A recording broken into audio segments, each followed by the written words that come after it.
Hey guys, what's up? And welcome to the Thursday reviews with me, Joe. Now folks, as you may know, I reviewed Leprechaun last week. So pretty much you would figure out that I'm going to be reviewing Leprechaun 2. And hold on a second, let me move over a little bit and there we go, that's better. So let's go on with this review. So folks, unlike the first Leprechaun movie, this is a completely different Leprechaun. In fact, each movie is a different Leprechaun, which quite frankly doesn't really bother me. I mean, how can you pretty much follow a storyline from the first one? It's impossible, you know? Now, for Leprechaun 2, this is a different Leprechaun, like I said.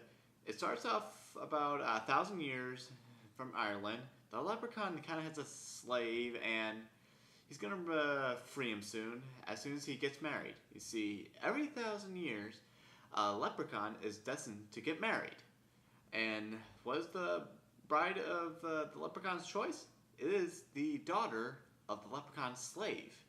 And the slave, he's kind of like, he's trying to prevent it from happening, so he gets killed by the Leprechaun. And since the Leprechaun decided not to force his daughter to become his wife, he decided to wait another 1,000 years so he could find a new wife. And it happens to be the new descendant of his daughter, which takes 1,000 years later, and he has these magic powers to figure out who it's going to be, and it's this 16-year-old girl that I can't remember the name of. Go figure. And like I said, unlike the first one, this one primarily focuses on the Leprechaun trying to find a wife, not particularly like finding his gold. Though the gold does have a key factor in this movie. And basically what the movie is, the Leprechaun is trying to find a wife. He kidnaps the girl, and the girl's boyfriend is basically trying to outsmart the Leprechaun so he could get his girlfriend back, And what can I say about Leprechaun 2?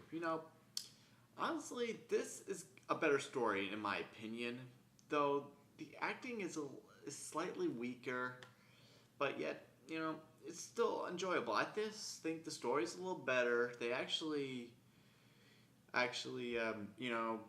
work the Leprechaun a little better in the environment.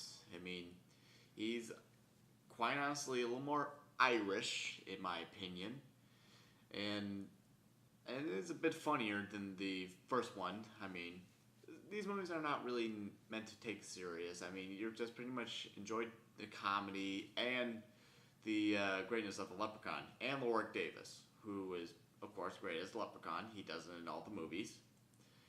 And as honestly, this one is particularly my favorite Leprechaun film. So, like I said, honestly, this is better than the first one. And, like I said, it's like one of those movies you would get drunk with your fellow buddies to have a good laugh on St. Paddy's Day. That's basically what Leprechaun 2 is, So that's basically it for Leprechaun 2 review, folks. So post a comment below if you have anything to say about this review. And don't forget to subscribe to our channel, the Daily Movie Critics. And don't forget to subscribe to all 5 of us, okay? Subscribe to all 5 of us. We do random videos. I do some random videos myself. I will be doing reviews soon, folks. I will be back doing current reviews as soon as I get back home, So that's basically it for this week, folks. Next week I'm going to be doing Leprechaun 3, and be cool.